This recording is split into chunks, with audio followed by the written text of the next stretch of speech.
말씀은 잠언 17장 3절에서 5절입니다. 도가니는 은을, 풀무는 금을 연단하거니와 여호와는 마음을 연단하시느니라. 악을 행하는 자는 사악한 입술이 하는 말을 잘 듣고 거짓말하는 자는 악한 혀가 하는 말에 귀를 기울이느니라. 가난한 자를 조롱하는 자는 그를 지으신 주를 멸시하는 자요, 사람의 재앙을 기뻐하는 자는 형벌을 면하지 못할 자니라. 아멘. 2000년대에 들어서부터 금값이 계속 오르고 있습니다. 그러면서 금에 투자하는 현상이 유행하게 됐습니다. 그런데 금의 본질은 뭘까요? 금의 본질은 돌입니다. 물론 그냥 길 가다 주울 수 있는 돌은 아니고 희귀한 돌이죠. 하지만 희귀하다는 그 사실만으로 돌이 이렇게 비싸도 되는 걸까요? 오늘날은 금이 산업에서 아주 중요한 소재로 사용됩니다. 전자공학에서, 우주공학에서, 광학에서 아주 중요한 역할을 하기 때문에 금은 대단한 가치가 있습니다. 하지만 고대에는 금이 실용적인 용도는 별로 없었다고 합니다. 하지만 금처럼 번쩍이고 화려한 금속은 잘 없죠. 금은 마치 태양이 빛나듯이 번쩍입니다. 사람을 금으로 둘러싸면 가히 신의 모습과 같다고 할 정도였을 것입니다. 그래서 고대 사회의 상류층은 과시용으로 금을 사용했습니다.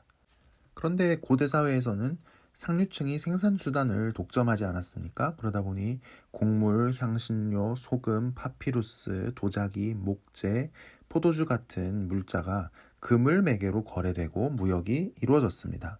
결국 금으로 이런 귀중한 물자를 살 수 있으니까 금이 경제적인 가치를 갖게 된 것 같습니다. 그런데 자연 상태에서의 금은 금 덩어리로 존재하지를 않습니다. 금 광석을 보면 대부분 그냥 돌인데 금빛이 점점점 박혀있는 수준에 불과합니다.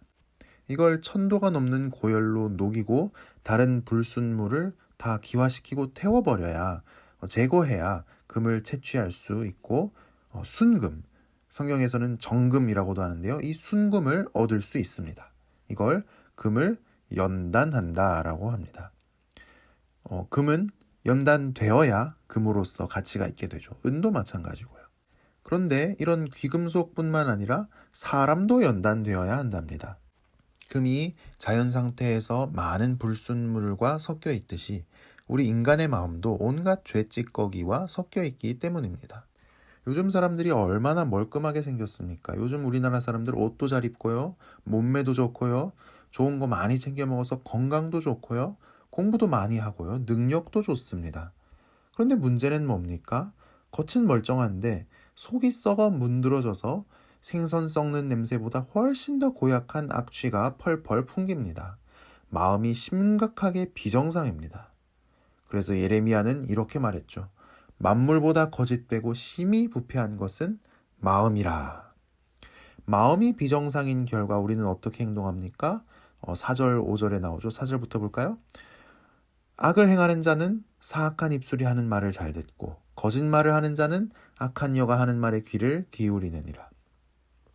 사악한 입술이 하는 말을 잘 듣고 악한 여가 하는 말에 귀를 기울인다는 것은 거짓말로 다른 사람을 모함하는 소리에 솔깃해한다는 뜻입니다. 그런 소리를 듣고 맞장구 치고 그런 소리를 즐긴다는 뜻입니다. 동네 카페 모임에서부터 저 여의도 국회의사당까지 또 공중파 텔레비전에서부터 유튜브 동영상까지 거짓말과 과장으로 모함하는 소리가 얼마나 많습니까? 심지어 목사들의 세계에도 이런 소리들이 있습니다. 우리는 그런 이야기를 재밌어 합니다. 통쾌하게 생각합니다.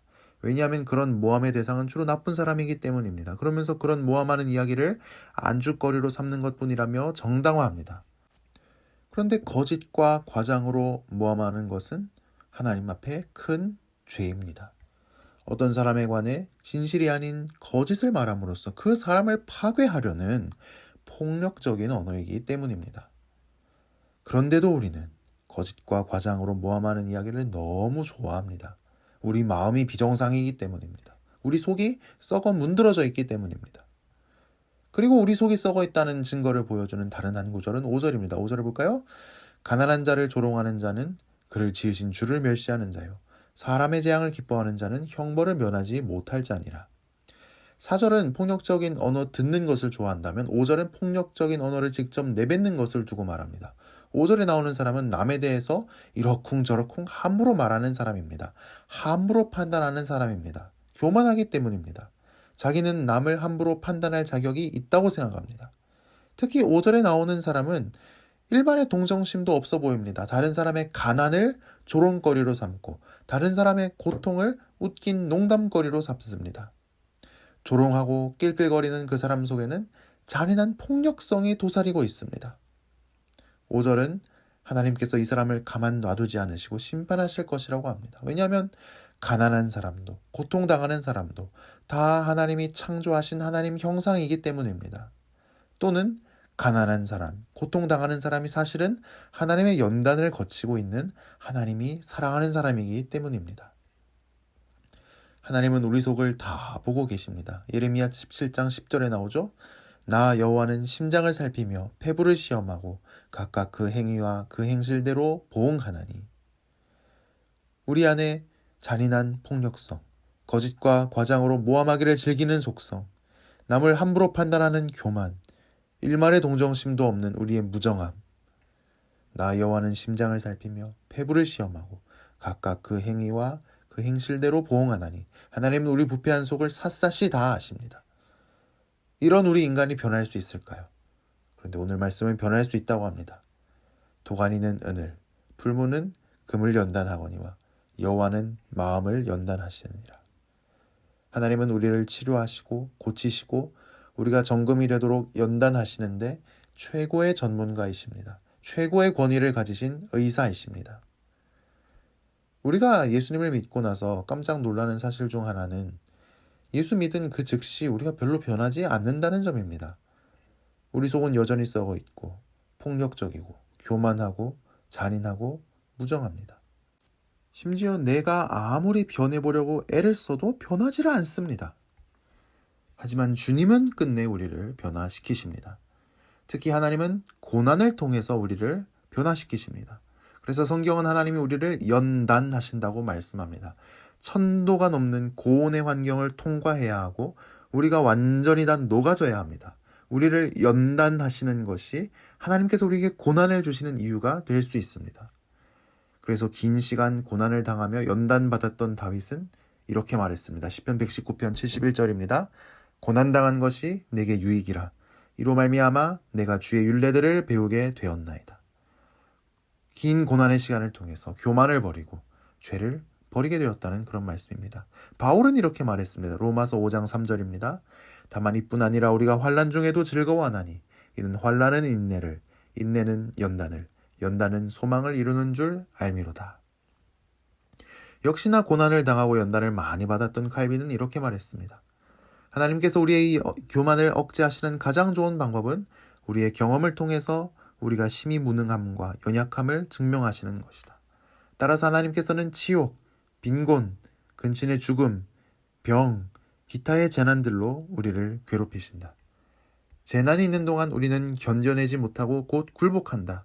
이렇게 자만심이 꺾여 하나님의 힘을 구할 줄 알게 되고 하나님의 힘만이 재난을 이기고 굳게 버티는 힘을 준다는 것을 깨닫게 된다.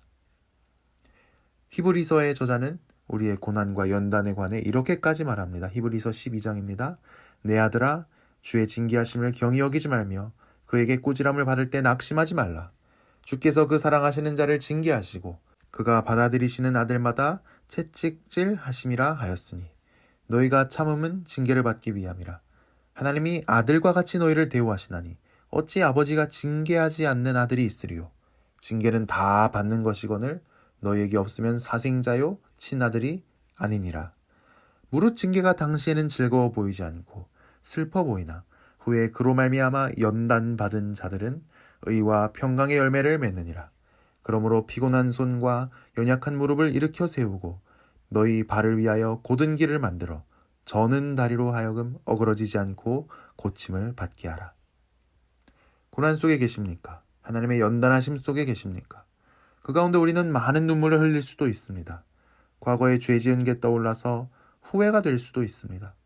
고난 속에 우리는 회개도 많이 하게 될 것입니다. 그러나 있을 수 없는 일이 일어난 것처럼 이상하게 생각하지 마십시오. 하나님이 나를 작품으로 만들고 계십니다. 나를 정금으로 만들고 계십니다. 욥기 23장 10절 말씀으로 설교를 맺겠습니다. 그러나 내가 가는 길을 그가 아시나니 그가 나를 단련하신 후에는 내가 순금같이 되어 나오리라. 기도하겠습니다. 하나님 아버지, 하나님께서는 우리 속이 얼마나 부패했는지, 죄로 썩어 있는지 나보다 더 잘 아십니다. 주님, 우리의 악함을 용서해 주시옵기를 바랍니다. 우리가 교만에 취해서 살아왔습니다. 말과 행동으로 사람들에게 상처를 많이 줬습니다. 세상의 악한 말들을 즐기며 기뻐했습니다. 우리는 잔인하고 무정했습니다. 그리스도의 피로 우리 모든 죄를 씻으시고 나의 썩은 속마음을 수술해 주시고 깨끗게 하여 주옵소서. 우리가 당하는 고난이 무의미한 고통이 아니라 하나님의 연단임을 깨닫게 해주셔서 감사합니다. 고난을 통해 정금으로 연단되게 하여 주시옵소서.